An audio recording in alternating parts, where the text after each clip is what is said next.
All right. Well, thank you, everybody, for coming to this year's CPAC. I'm Julio Rosas. I'm the field reporter at my Substack, mostlypeaceful.live. Be sure to check that out. I'm always glad to be coming here to CPAC to talk about this important issue because, as we all know, the border is a mess. I wonder why. We'll get to that in a second. But to kick things off, Chairman Green, you made history recently with the House impeaching the first city. Yes! Impeachment my records! I wanted to ask you, because that took a long time, because we talked about that this time last year, and you were setting the stage for that. So now that you've gone through the process and that's been completed, what surprised you the most in terms of what you were finding out and then kind of what happened after the fact? I think the thing that surprised me the most, and thanks for mentioning it, was the smoking gun. When we found the memorandum where Secretary of Mayorkas actually directed the employees of DHS to break the law. And when we had that memorandum, he is essentially telling the people of DHS that the laws passed by the United States Congress don't matter, and he basically can pick and choose whichever laws he wants to enforce. That's pretty shocking. We'd have a cabinet secretary that could actually disregard the Constitution so much, the separation of powers, and tell the United States Congress we're not following the law. And that's important to highlight because, unsurprisingly, the mainstream media doesn't view it that way. The New Yorker recently just did a profile on the secretary, and the sub-headline really encapsulates what the chairman and his committee was facing going through this process. It says, the Secretary of Homeland Security has been forced to respond to an unprecedented flow of migrants to the U.S.-Mexico border. Why are Republicans in Congress impeaching him for it? And I kind of liken it to, it was like, well, we have an arsonist that has to contend with all the fires that he started. Why are the police after him? So Tom, you and President Trump have promised that should he get back into the White House after this year, that there's going to be the biggest deportation operation in U.S. history. What exactly goes into that? Like, are you able to offer kind of any specifics on how you're going to be able to contend with that, but also the expected backlash from the left? Well, a couple of things. First of all, you're exactly right. So, for the millions of illegal aliens that have been released in this country, don't get too comfortable because we're coming looking for it. As far as the backlash, look, I'm used to it. As the ICE director, I have protesters in my house. I've been called a racist, a white nationalist, you name it, I've been calling it. I frankly don't give a shit what people think about me because, I promised my wife I'd stop swearing, so I apologize for that. If I offend anybody, I don't care. But the bottom line is, they've released literally millions, 3.3 million they've knowingly released, and that's not even counting the almost 2 million gotaways. People demand to get due process. People demand they get the right to claim asylum. But you know what? If we're going to spend billions of dollars on this whole process, at the end, you look at immigration court data, 9 out of 10 of these people claiming asylum at the border will get an order removal because they simply don't qualify for asylum. So there has to be an historic deportation operation at the end of historic illegal immigration. It has to be that way. There's no other option. And for the, I was asked on the Hill the other day about that. You said you're going to do this and run the biggest deportation operation. Can you justify what you said? I said, there's no justification. I said it. I'll do it because that's what's required by law to do. So yeah, it's the right thing to do. You can't. If you don't do it, then you're never going to solve the border crisis. If there isn't consequences for entering the country illegally, which is a crime. Remember, I had to remind AOC of that. If you're going to enter this country and it's a crime and you get your due process in front of a judge and he orders you removed, you have to remove them. There's no other option. The only other option is to let him stay. And if you do that, you're never going to fix the border. I am. Right. And so, Sarah, I mean, you and I have spent a lot of time down there at the border and seeing it firsthand. I mean, how can we do a better job of kind of conveying to the American people, because there is a little bit of numbness to it just because the problem has been persistent for so long. What do you think that, for the media that's actually doing the work to show what's going on at the southern border, I mean, what is there to actually do to kind of go get further reach with how big of this problem is? I think it's a great question, Julio, and I want to just come right off of what Tom was saying. The most humane way to handle the border for both the illegal aliens, illegal migrants that are heading this way, and for our nation is to enforce the law. Period. When I'm covering the border, I think people do become numb to it. A lot of times what happens is we've seen the hundreds, the thousands pouring across. We've seen the people coming from all over the world, basically because Biden's policy was an open and is an open border policy, right? So they don't plan on enforcing it, which is what the chairman said, you know, with the smoking gun memorandum from Mayorkas. Mayorkas basically detailed, I think it was 7 pages, detailed exactly how they could skirt the law, right? And to enter, like, oh wait, it doesn't matter if they have a criminal background, doesn't matter if they came in here 3 times with a, you know, convicted of DUIs. As long as they're good now, you can let them stay. I want you to think about that. How many people have come into this country, and what Tom just said, you know, it's not just about the apprehensions, which are going to be over, I think, over 10 million by the end of his term, and the known gotaways, but I was talking to people in the intelligence community late last night even about the fact that there are people we don't even know who they are. They came in the back of a truck, in a crate. We don't even know them as a known gotaway. They're just a gotaway. And they could be planning on targeting our children, our communities, right now, planning an attack in this country. There is no doubt in my mind that that will happen. So what I've tried to do to just kind of take away that numbness and wake up people, which I try to do on Fox News, which I try to do on my website, and which Tom and I have done with our group, Border 911, and I think is very important, is to say this is not a border issue. This is in every single community across the country. It is the reason I go to Denver and talk to the people in Denver where they're facing 40,000 right now migrants. I guess they're not illegal if Biden let them in, but 40,000 migrants, people living on the streets, panhandling, living on the streets with their children, can't even get a job. So we're bringing people in that can't even work. And then we're handing them visas for what? $10,000 in New York City?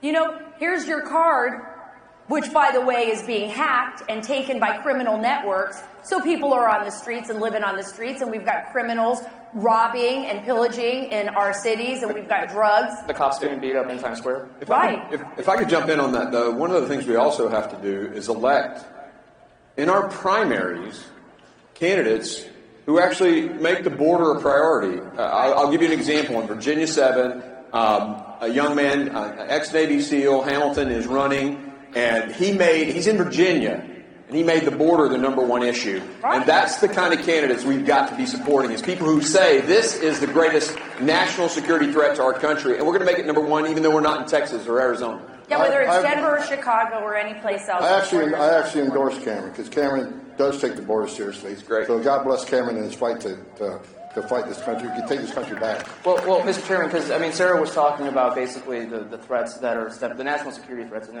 you chaired the Homeland Security Committee. You know, to what you're able to convey, I mean, from what you have seen from your briefings and from all the stuff that you're getting as a chairman, how concerned are you when it comes to the threats stemming from not only just the southern border, but the northern border as well? Because I mean, we had that case where an al-Shabaab terrorist he wasn't a gotaway. He was processed, and he was in the country for a year. In Minneapolis, I wonder why he went there. Before they realized, oh wait, this is an actual terrorist. We need to go get him. And thankfully they did. But so from your position, how concerned are you about that? I think every American should be scared to death. Not only is it the terrorist threat, we've had like almost 400 in this presidency, where there were 11 last time. But it's 24,000 Chinese nationals came in last year, 20,000 since October 1. The highest year before that was 1,800. You don't leave China with the social credit score system unless the CCP knows about it. They're flying to South America and Central America, and they're coming up here. They're paying $60,000 to the cartels, which is enriching the cartels, a terrible organization. They're subhuman. And we're basically feeding them money, letting these individuals come into the United States. They read the Russia's modus operandi for Ukraine, and that is infiltrate the green men, they call them, guys in the little green uniforms, into Ukraine. They became the saboteurs. Now, I'm not suggesting that China is going to be attacking the United States, but if we defend Taiwan, I can't imagine there aren't people in there who are going to be tracking our railheads, looking at our ports, who knows what else. We've had mass waves of Chinese terrorists storming military installations with cameras. So, look, it's a desperate threat. And then the fentanyl, that little baby that was crawling around on a floor in a VRBO in Florida died because the previous tenant had left fentanyl. There isn't an American who is safe right now because of this open border and the failure of this secretary.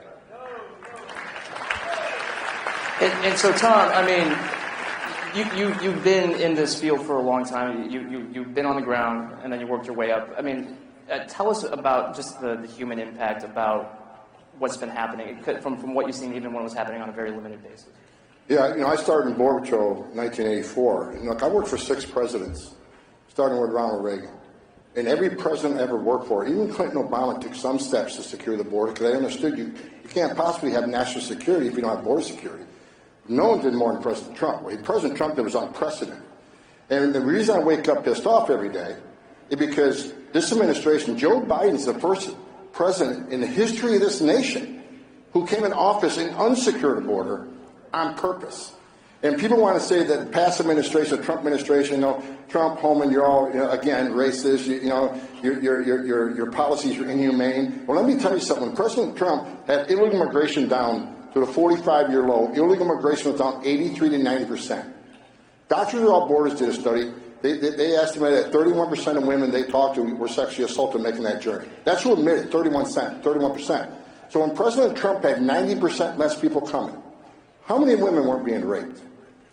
How many aliens didn't die crossing the border? How many children didn't drown in the river? How many women and children weren't sex trafficked in the United States? How many pounds of fentanyl didn't make it into the United States because the border was secure? How many known suspected terrorists didn't cross the border because the border was secure? President Trump's policies saved lives. Under this administration, when I say they're the most humane, they say, well, the Biden administration, we're about humanity, we're more humane. Okay, let's look at the record. Since Biden been in office, we got over 1,700 dead migrants across the border. An historic record. 112,000 dead Americans from fentanyl poisonings. My first dead body that I saw in person was at the border from someone who drowned. Another historic record. 600% increase in sex trafficking of women and children. Another historic record. A record number of known suspected terrorists being arrested coming across the border. Another historic record. So Biden's policies are killing migrants at record numbers. It's killing Americans at record numbers. This administration, at all levels, is disgusting on what they did to our national security. I want people to know this isn't just about illegal immigration anymore. I don't care what your opinion is on illegal immigration. When you cause a crisis this big on purpose, it's a dereliction of duty. It's the biggest national security threat this nation's ever had. And this is for kind of the media members that are in attendance or that are watching. So it's been interesting seeing what's been happening over the past month with the disastrous border bill that was being put together in the Senate. Because if you remember, the White House and the Democrats and the media are saying, well, Biden needs this bill that was basically an open borders bill. Let's be real. Because I need Congress to act. Well, I don't know if anyone's paying attention, but now the Biden administration is considering, we might take some executive action to try to stem the flow of illegal immigration. And it's like, I think you had that power the whole time. And that's literally that's what congressional Republicans have been asking for, just to you undo what you undid on day one. And Sarah, I mean, hasn't it been funny seeing how the media has kind of forgotten that then? Well, they've completely forgotten it. I don't think the American people have forgotten it. They see it every single day in their own communities.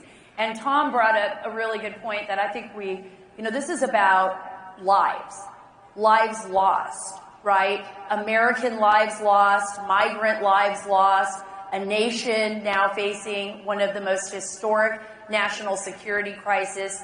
Tom, you've always said, and Mark, we've talked about this, the personal stories of loss, and what are we willing to do to protect our children?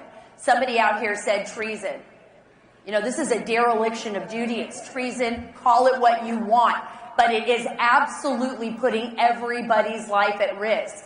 And every time I go home and I see my children, and I think about the fentanyl on the streets, and I think about the kids who have died not even knowing that when they took a pill like a Percocet, that it was not Percocet, it was laced with fentanyl, and that their children never come home to the parents, right? This is something you saw with China. As the chairman, you know, the movement of precursor chemicals into Mexico, that what is happening to our country, and we're allowing it to happen. So this is my message, and I know we don't have a lot of time, and I'm going to get right to what you were saying, Julio. We have to be the ones to stand up to this administration. We can't rely on the media to do it for us. We need to educate ourselves. We need to go to our schools. We need to go to the communities, and we need to say, no more. We will not allow you to do this to our country. Because if we don't, frankly, we will lose our nation. This is it, folks. It's 2024. And I think that's very important because, I mean, just from my perspective and what we've seen over the past 4 years, I can't imagine how the state of the country is going to be if this is allowed to continue for another 4 years after. And you've seen it with me.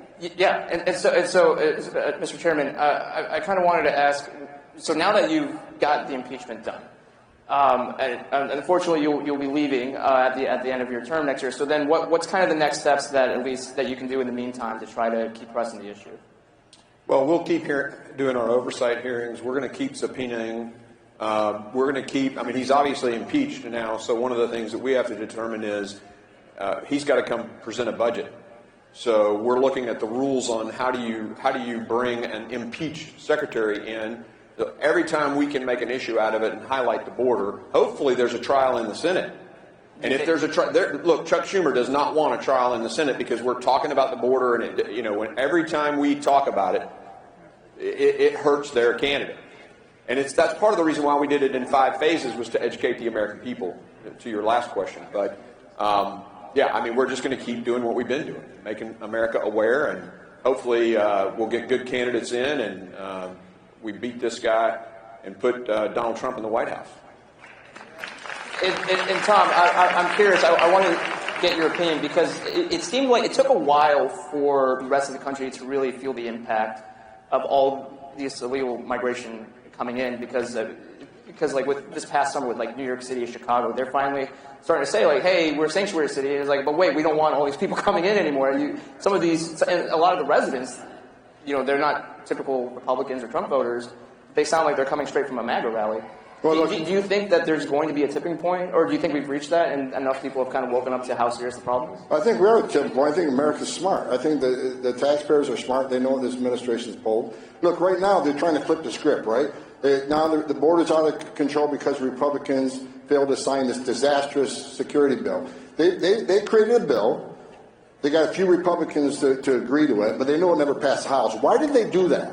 They did it because the House will never pass it, so now they can flip the script, say, well, we are for secure the border, but the Republicans shut it down. But in their bill, they wanted 35,000 illegal entries a week before they took steps to shut the border down. Why not 1? Why not 10? Why 35,000, right? How about 0? But look, I'm a Trump guy. Greatest president in my lifetime. No one did more to secure this nation than him. You want the border secured, get President Trump back in office. He will secure the border at the highest level this country's ever seen. He'll abolish the criminal cartels in Mexico. He'll take them on. Because the country of Mexico is not doing a damn thing about criminal cartels who have killed more Americans than any terrorist organization. President Trump would declare them a terrorist organization. He would send a Hellfire rocket down there, and he would take the cartels out because they need to be taken out because they killed over 100,000 Americans. This administration has held Mexico accountable. They haven't held China accountable for creating all the fentanyl they're selling to the criminal cartels. This administration is sitting back and watch this country get destroyed. We need President Trump back to save this great nation. He's the guy, and we need him back. And so, Sarah, I mean, you're talking about you haven't been just to the border, you've been to other places, been directly impacted. Do you think that, I'm not saying that Chicago's going to flip red anytime soon, but do you think that there might be enough of the needle being pushed that people will say, even on this issue, that the people that we've been voting for decades don't actually care about us? Oh, absolutely. I mean, I saw that actually in Chicago, you know, just walking throughout Chicago, through the neighborhoods, talking to people who've been directly impacted, whose community centers have been taken over as migrant facilities. Or in New York City, for example, I visited one of the schools, one of the many schools that was taken over, PS 133, I'll never forget that. And I walked over there and they took the gymnasium from this elementary school and they just put single male adults in this elementary. It was like 10 feet away from the elementary school, and the men were going out at night and drinking and smoking and, you know, right by the elementary school, and the neighbors were furious. And these were people who are not predominantly conservative or Republican. These are independents, people who I spoke to who said they were Democrat, who said they were never going to vote Democrat again, that they couldn't, You go to other parts of the country. You can go to, you know, Dayton, Ohio, or Franklin, Ohio, where I was very close with the coroner there, and sadly, you know, her office, the morgue, was overflowing with bodies of young American children who were dying from overdose deaths and fentanyl, to the point where a few years ago they had to put up freezers outside the coroner's office just to keep all the bodies cold while she was processing it. And she was so devastated that, you know, there were tears in her eyes. She couldn't believe what was happening to her community. So absolutely, from California to New York City, people across the country are waking up. But the most important thing is that people have hope. And I think each and every one of us that are here at CPAC needs to spread the word. I know it's been tough. I know 2020 was tough. I know it's been a tough ride for a lot of us. But we've got to get up. We got to speak up. Silence is our enemy's greatest weapon against us right now. We can't be afraid. We got to talk. We got to get to the ballot boxes. We have to vote, and we have to live as we are by principle as Americans. Because if we give up right now, if we walk away right now, I'm afraid, like I said earlier, I mean, this is the end. This is it. It's 2024. We've got to make it happen. And I believe we can with President Donald Trump. As much as I would like to continue on this, unfortunately we are out of time, so thank you all so much for attending here today. Again, Julio Rosas, Mostly Peaceful Live. Thank you. Give it up for our panel here, all-star panel right here.